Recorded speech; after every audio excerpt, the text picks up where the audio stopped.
The kingdom of Varellin gleamed like a gem set atop the spine of the world, its golden spires piercing the sky, its marble streets scrubbed daily until they shimmered beneath the boots of soldiers and silk-slippered nobles alike. Foreign envoys called it the jewel of the 12 realms. Its marketplaces rang with music and laughter, its temples overflowed with incense and flowers, and its treasuries spilled silver and spices from distant coasts. To the outsider, Varellin was a miracle carved from stone and sun. But within its glittering shell festered a rot so old it no longer smelled. Beneath the gold was blood. Beneath the song was silence. The people of Varellin walked proudly but not freely. The shadow of the throne stretched long, and the one who sat upon it ruled not only with laws but with fire. Queen Alarin of the House of Silmara was a vision of radiant power, her face never seen without its thin silken veil of mourning, her hands always gloved in white. Those who saw her in the flesh described her as impossibly pale, as though her veins flowed not with blood but with frost. Her beauty was untouchable, her mercy non-existent. They said she had wept only once in her life, when her first husband, the gentler King Roan, died mysteriously after proposing reforms to the bloodline laws. Alarin reigned alone after that. And she reigned with purpose. For centuries, the royal family of Varellin had carefully guarded its claim to purity. Bloodlines were recorded and archived in marble vaults beneath the palace, and marriages were arranged by blood historians, not by affection. But Alarin had taken it further. Under her decree, the search for tainted blood became a holy cause. Any village that bore signs of ancient, unregistered magics or untraceable ancestry became suspect. Entire regions were suddenly isolated, their temples razed, their local leaders executed for insubordination.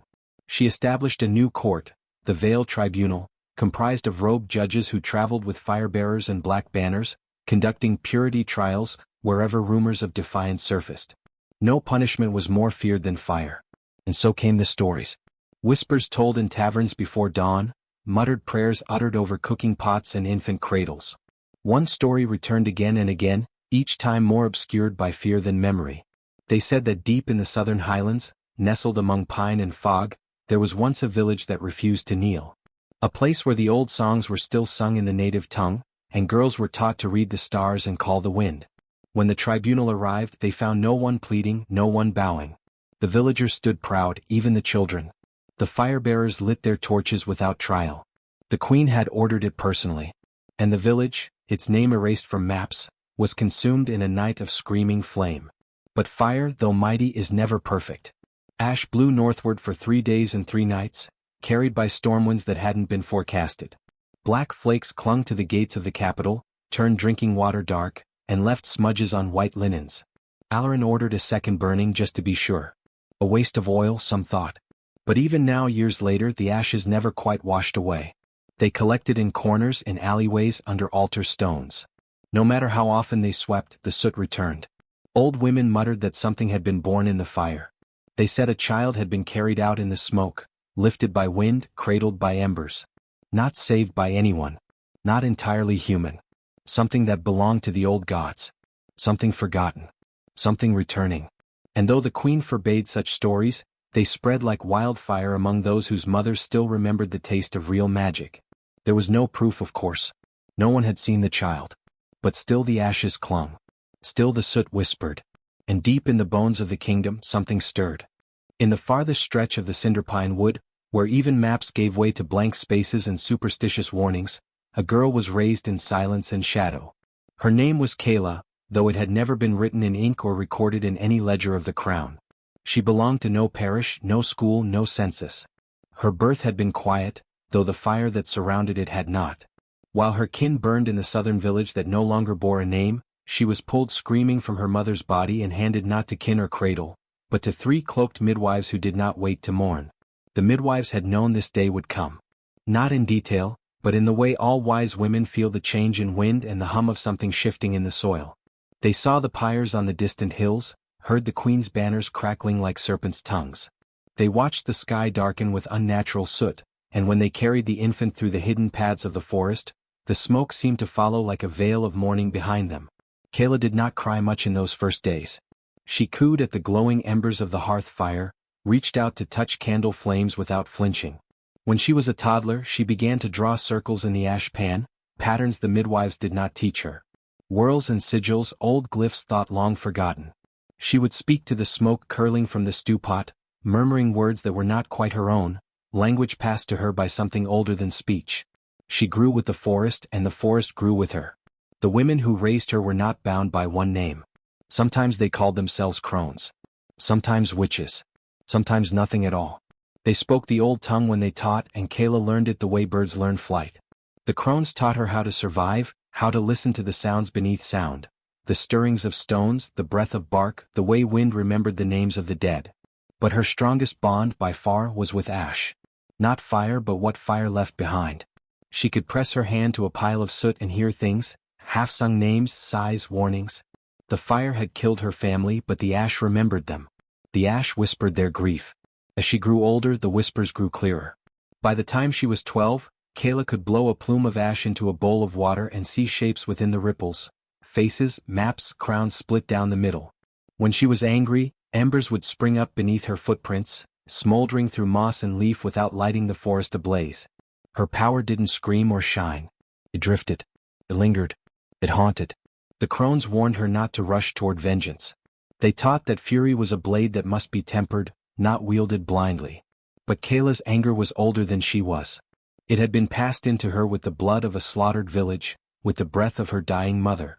She could not remember the flames, but they were a part of her, etched into her marrow like the rings in a felled tree. She dreamed often of fire but never of death. In her dreams she stood within the inferno untouched, her hair like rising smoke, her eyes reflecting the blaze. Sometimes she saw the queen, faceless beneath her veil, pointing toward her with a gloved hand that turned to ash before Kayla's eyes.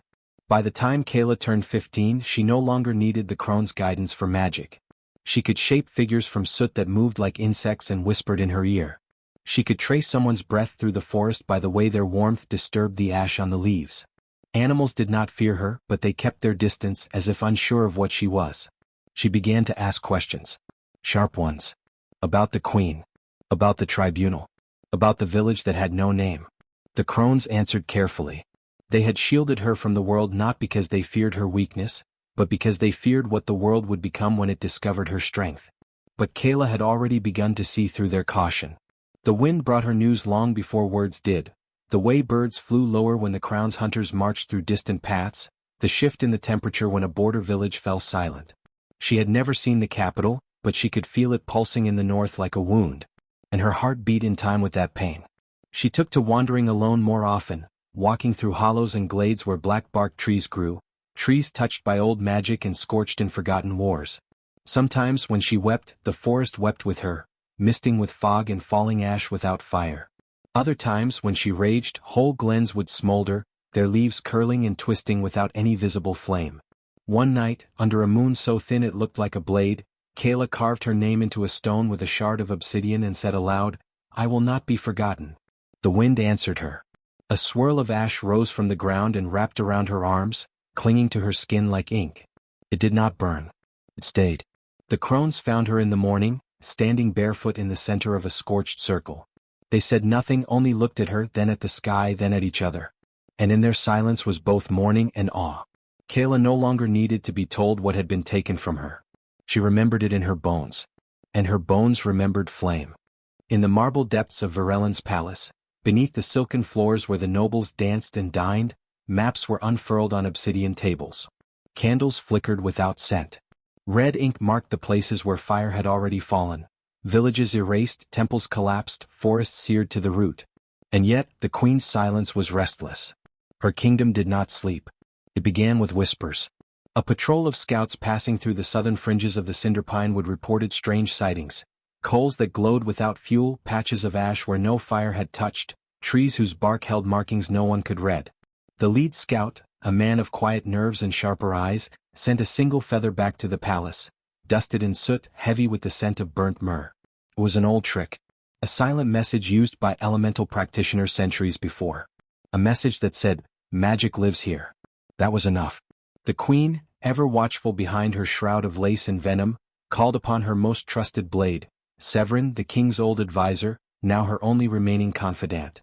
Severin had once been a scholar, a keeper of the royal genealogies, but under Alarin's reign he had transformed into something else, part historian, part executioner. He knew how to read between names. He knew how to find what wasn't meant to be found. The queen gave him a single command. Not find her. Not kill them. She simply said, silence it. Severin understood. His network of spies moved like fog through the borderlands, too light to hold, too many to trace. They interrogated traveling peddlers, bought confessions with silver and fear, followed rumors like bloodhounds. Eventually they found what they sought, not in fire or speech but in silence.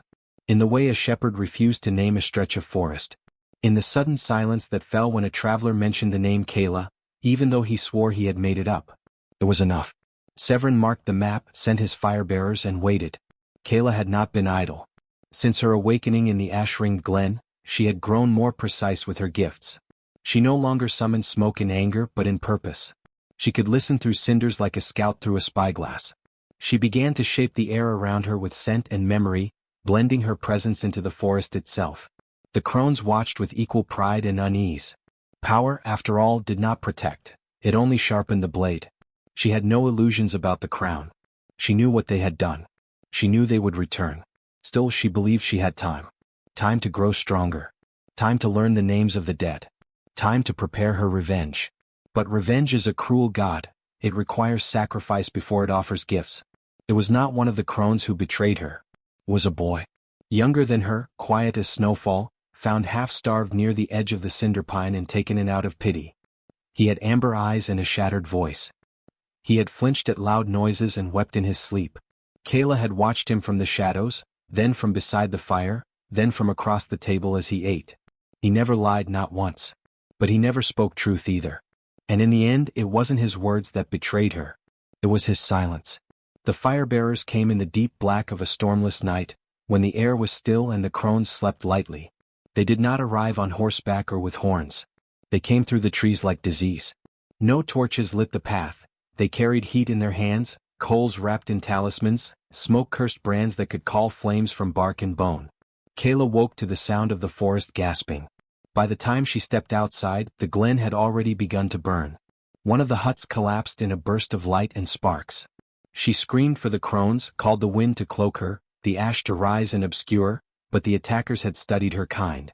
Their smoke was alchemical, dead, heavy, choking. It smothered her spells before they could find air. One crone fell trying to shield her. Another vanished into the trees, her final words a scream Kayla would carry forever. Kayla tried to run. She was fast and the forest loved her, but the fire-bearers were relentless. They had hunted witches before. They knew the signs. They drove her into a clearing scorched long ago by older flames. It offered her no shelter. Then Severin appeared. He wore no crown or insignia, only dark robes etched with silver threads in the pattern of a viper's scales. His voice was calm as if greeting an old friend. Kayla, he said, and her name in his mouth felt like a blade dipped in honey. The queen sends her regards.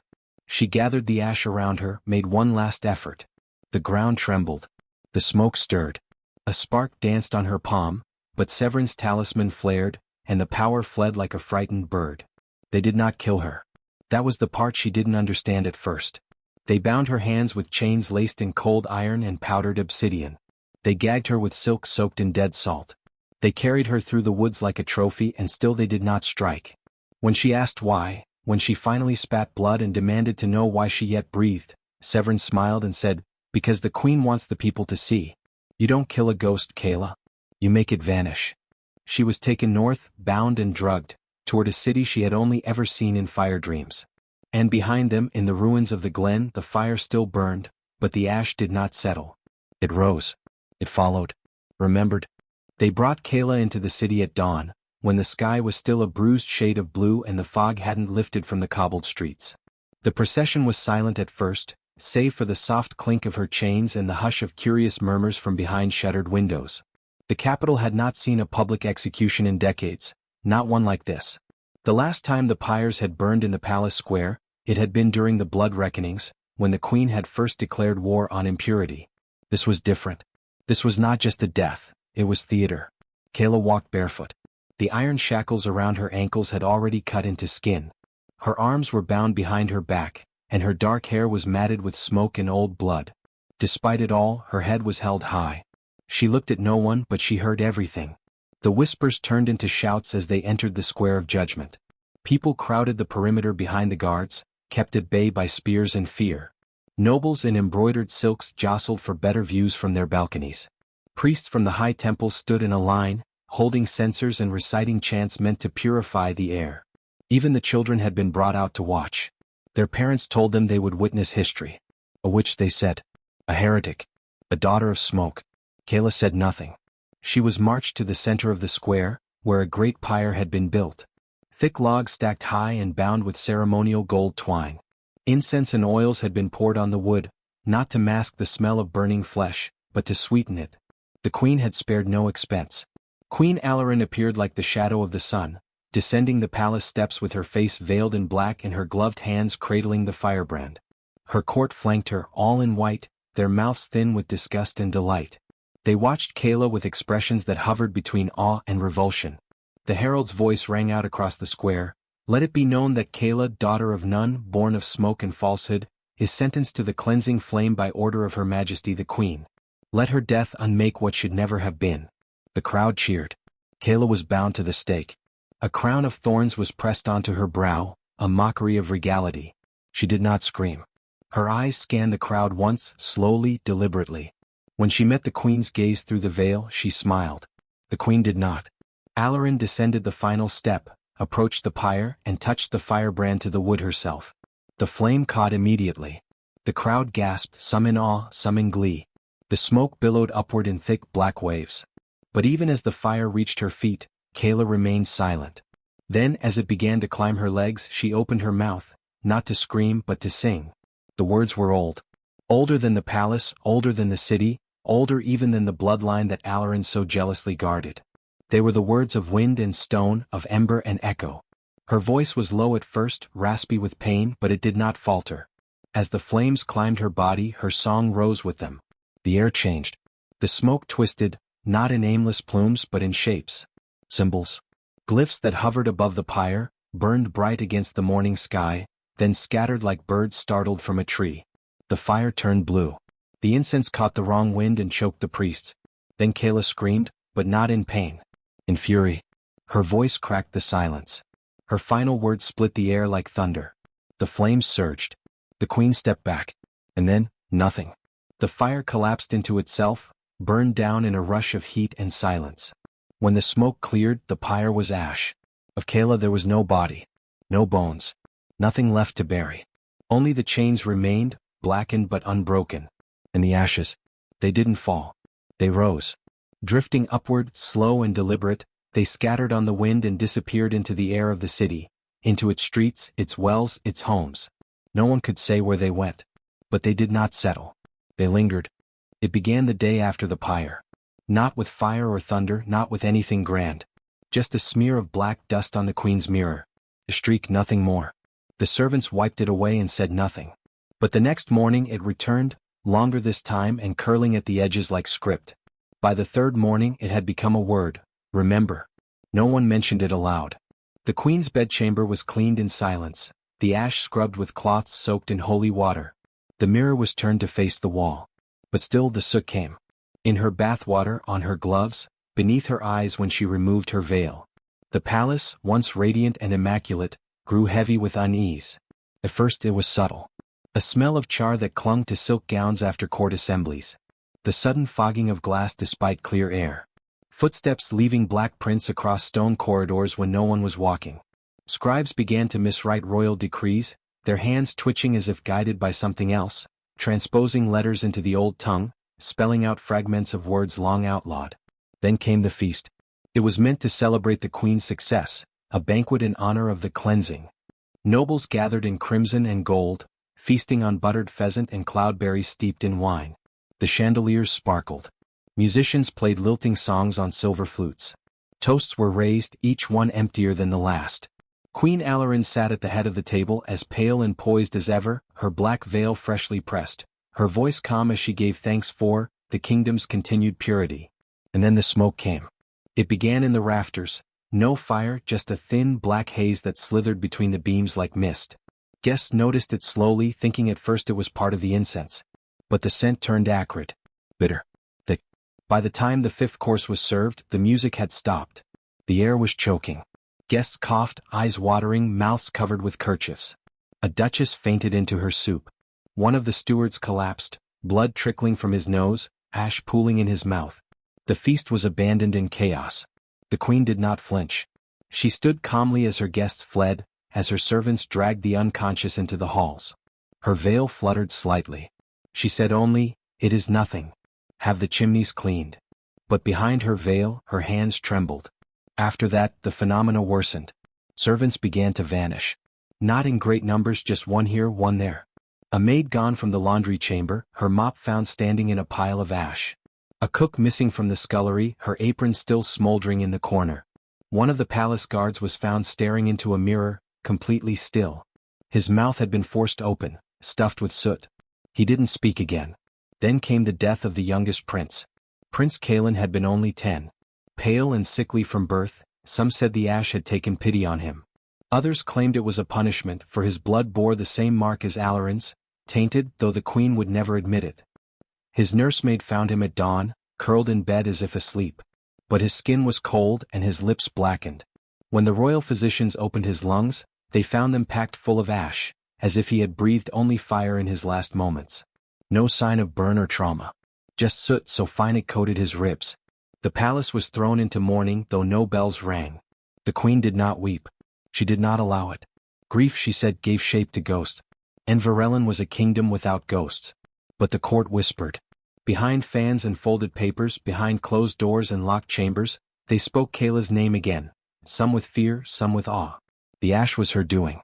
It had to be. She had sung the curse into being. She had not died. She had become something else. Advisors brought in exorcists from the high temple, cloaked in crimson and silver, bearing relics of sun and salt. They marched through the palace chanting prayers older than the crown. They burned sage, scattered blessed sand, carved protection runes into the arches. But the soot returned the next morning, traced in words none of them could read. One of the exorcists choked on his own tongue and spat out black water. Another fled in the night, whispering Kayla's name over and over, weeping. Severin urged the queen to act. He suggested doubling the palace guard, burning the dead prince's room, executing anyone who dared speak the girl's name aloud.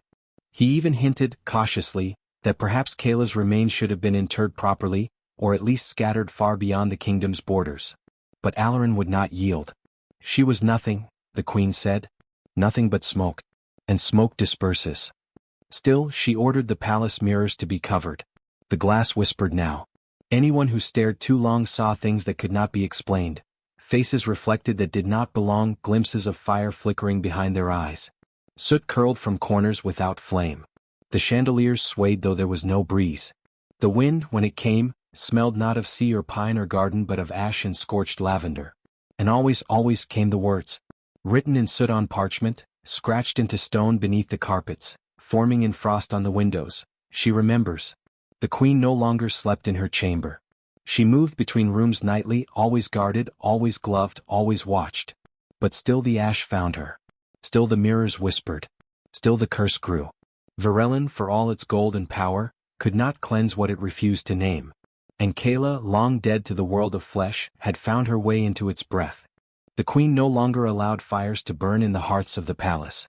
Where once torches lined the halls and braziers blazed in the grand chambers, there was only cold. She claimed the heat made the ash rise, stirred it into motion. That warmth fed it. She had all the fireplaces sealed, all candles replaced with oil lamps, and ordered that even the kitchens be cooled and vented with wind runes. Meals were prepared in silence. The scent of flame had become forbidden. Queen Alarin walked now with 2 guards at her side at all hours, men cloaked in ashless gray, sworn to speak only to her and never to each other. They said she no longer bathed in the palace pools but in sacred water imported from northern temples, blessed with spells that made it shimmer and hiss when it touched her skin. No one questioned her to her face. But as her paranoia deepened, the nobility of Varelen began to shift in their seats. The Duke of Invar was the first to leave. Citing unresolved concerns about the safety of my line, he departed with his family and 10 wagon loads of heirlooms, disappearing into the mountains with the blessing of no one but the wind. Soon others followed, minor counts and baronesses, cousins of the royal house with diluted blood and increasingly sharpened instincts. They fled in silence, under cover of night, taking their secrets and their suspicions with them. Those who stayed did so out of fear, not loyalty. And even the fear was fraying. The court grew thinner each week. The grand dining hall sat half empty during councils. The queen no longer received guests in the Hall of Thorns but in a small antechamber without windows, where no breeze could stir the drapes and no shadows lingered long enough to speak. But the ash remained. It drifted through the halls no matter how often the maids scrubbed. It curled between pages in the royal archives, whispering words into the ears of scribes. It appeared in the mouths of court singers mid-performance, choking their songs into silence. And then, without warning or cause, it went where none thought it could go, into the crypts. The royal tombs beneath Varellon had stood sealed for centuries. Entire generations of the Silmara line rested there, their coffins lined in lead, their names carved in marble. The crypt was sacred, untouched, blessed at every equinox with rites of warding and silence. And yet, the guards at the gates began to report strange sounds. Soft tapping, whispered weeping, flashes of movement just beyond the torchlight. They were dismissed as tired imaginings. Until the seals cracked. It happened slowly. One morning the name of King Roan, the queen's long-dead husband, was found altered. His epitaph, once etched with grace, now bore a different line. He warned her. She did not listen. The stone had not been chipped or scratched. It had simply changed. The priests tried to restore it but their tools failed. New letters would not hold. The ash returned each night, reforming the line as it was meant to be read. Then came the rattling. Not loud, not violent, but constant. A dry, rhythmic thumping from within the tombs. It echoed through the lower halls, rising in volume with each passing night. At first, the queen forbade any investigation. But when one of the guards went mad, scratching at his eyes and screaming of hands beneath the floor, she finally allowed the priests to descend. What they found was worse than rumor. The air inside the tomb was black with ash, floating thick enough to obscure vision. The coffins had shifted, just slightly, just enough to move from their original positions. The remains inside had not decayed as they should have. Some were preserved too well. Some were not inside at all. And on the lid of every coffin, soot-scrawled words, unclean, uncrowned. The queen had the crypt sealed again with chains and runes and guards doubled. But the damage had been done. The palace whispered. And beyond its walls, the kingdom listened. The villages had heard of the ash long before the court did. Traders told tales of smoke that clung to coin, of strange dreams carried on the breath of wind, of children speaking in voices not their own. In the fields and forests, Kayla's name was no longer a curse, it was a promise. A prayer. They did not call her witch now. They called her Ashborn. Ash Queen. Daughter of fire and smoke. Old songs returned. Sung not loudly but beneath breath, over looms and cooking pots and dying hearths. The melody was strange, slow, shaped like smoke itself. It wound through the streets of poor districts, was hummed in alleyways where the crown's ears did not reach. Then came the symbols. Appearing overnight on the doors of homes, carved into frost on windows, drawn in soot on church floors. Always the same, a single eye made of ash surrounded by 7 rising flames. The mark of the ash curse or the ash blessing, depending on who was asked. It was not long before rebellion bloomed. It began in the east, in the charmines of Vowran Hollow, where workers had long suffered under the weight of taxes and whip. A fire broke out in the overseer's house. When it cleared, he was gone, and the symbol of Kayla burned into the wall behind his desk. The workers declared themselves no longer servants of the queen, but of the Ash Queen. And others followed. The rebellion had no single leader, no name. It did not need one. It had Kayla. And in the palace, Alarin could feel the shift. The weight pressing in. The fire she had once controlled was no longer hers. It had moved on. It had taken root in the bones of the people, in their breath, in their dreams. They had tried to silence Kayla. But now her name lived louder than the queen's. The palace smoldered for 3 days and 3 nights.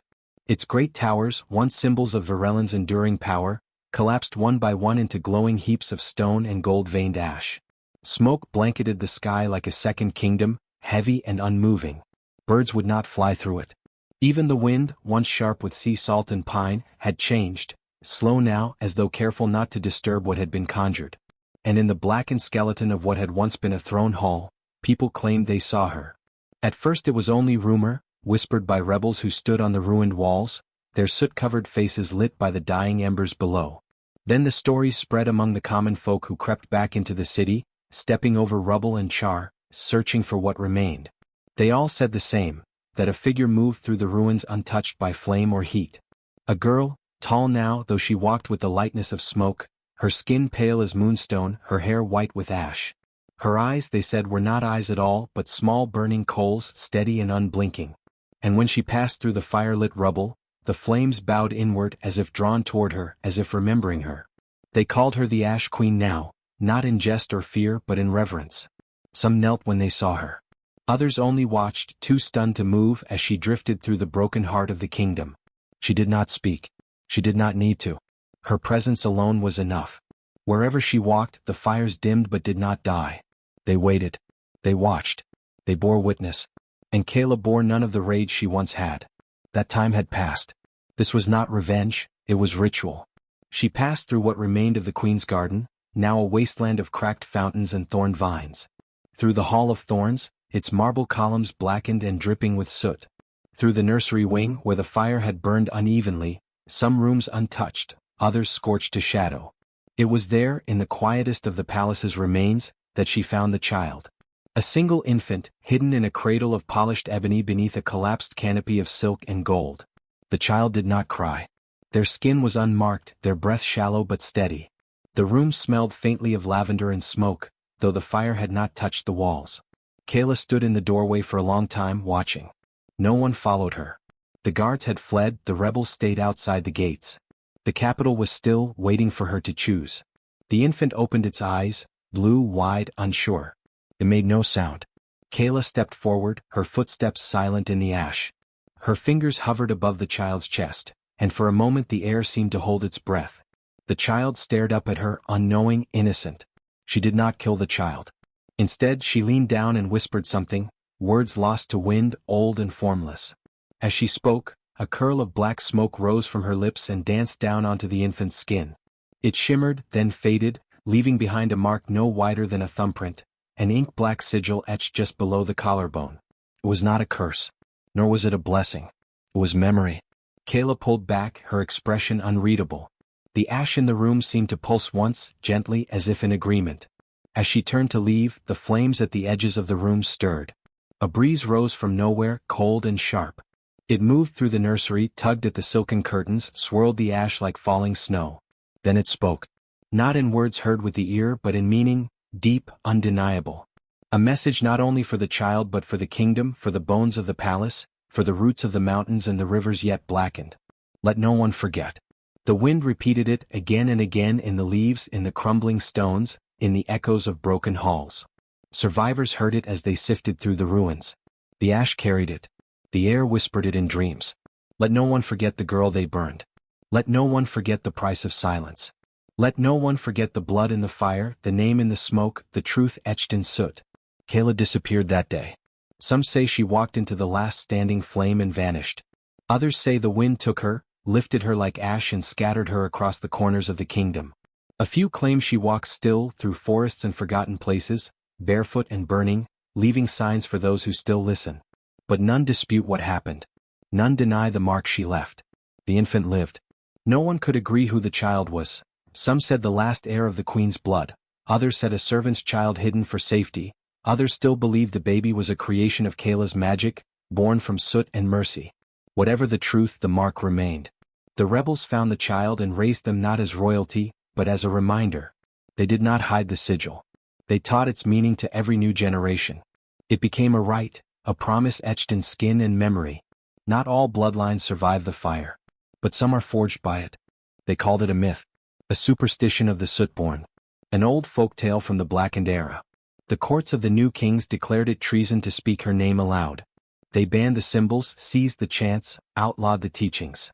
Yet still the story of Kayla lived. Not in scrolls. Not in the halls of law. But in song. It began with whispers hummed low around hearths, passed from grandmothers to children, their rhythms slow and smoky. The melody changed village to village, tongue to tongue, but the words were always a warning. And a weapon. She was ash, she was flame slash they burned her but she came slash back in wind, back in fire slash to silence queens and shatter liars. Children sang it in games before they understood it. Farmers sang it to their oxen as they plowed cursed soil. Mothers sang it when the rains failed, when sickness crept under the door. The song was simple but layered, each verse a riddle, each rhyme a truth. Beneath its lullaby tone hid rebellion. Soon they called it the Song of Ashes. For those who remembered the burning of Varelen, for those whose ancestors bore the soot marks, Kayla was more than a myth. She was a queen made of ruin, the first of the unbroken. Her story did not fade, it spread like glowing coals beneath the topsoil, slow but impossible to extinguish. The rebellion she sparked had long since fractured into factions, governments, then hierarchies, but the soul of the movement lived in the people. And in the shadowed corners of the world, her shrines began to bloom. You would not find them in temples, nor along the polished avenues of capital cities. They hid in ruins, caves, tree hollows, riverbeds, crypts where the royal dead had been forgotten. Some shrines were no more than a smear of soot shaped like an eye on a stone wall. Others were elaborate, built from charred bones and burnt parchment, with offerings of salt, coal, and ink.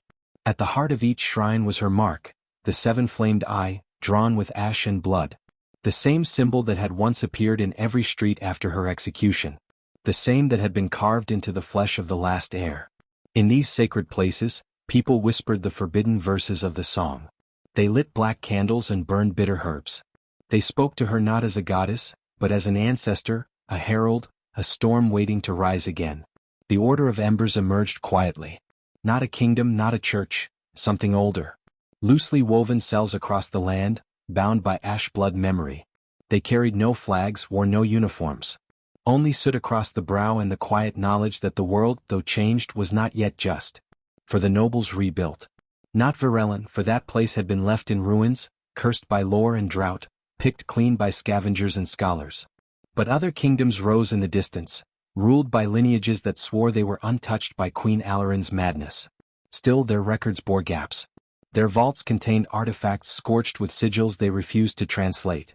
Their rulers kept their children indoors on windless nights, for fear of smoke that did not come from hearths. The tale of Kayla had become a curse to them, a threat they buried beneath new stories. The official archives rewrote her as a heretic, a witch, a trick of rebel propaganda. Her ballad, when found, was burned again and again. But even ashes leave a mark. And so, in schools her name was erased. But in homes her name was sung. Kayla of soot and fire. Kayla whose bones made the land remember. Kayla who would come again.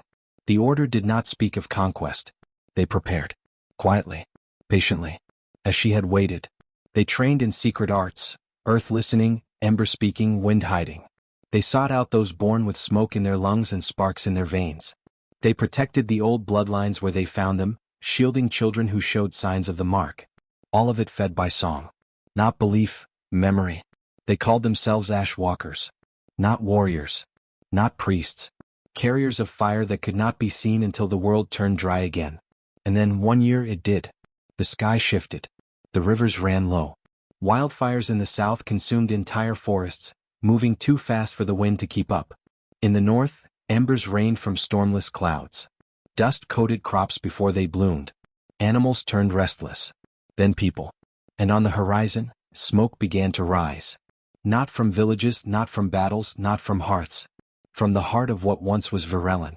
The city of ash. Uninhabited for generations. Feared and forgotten.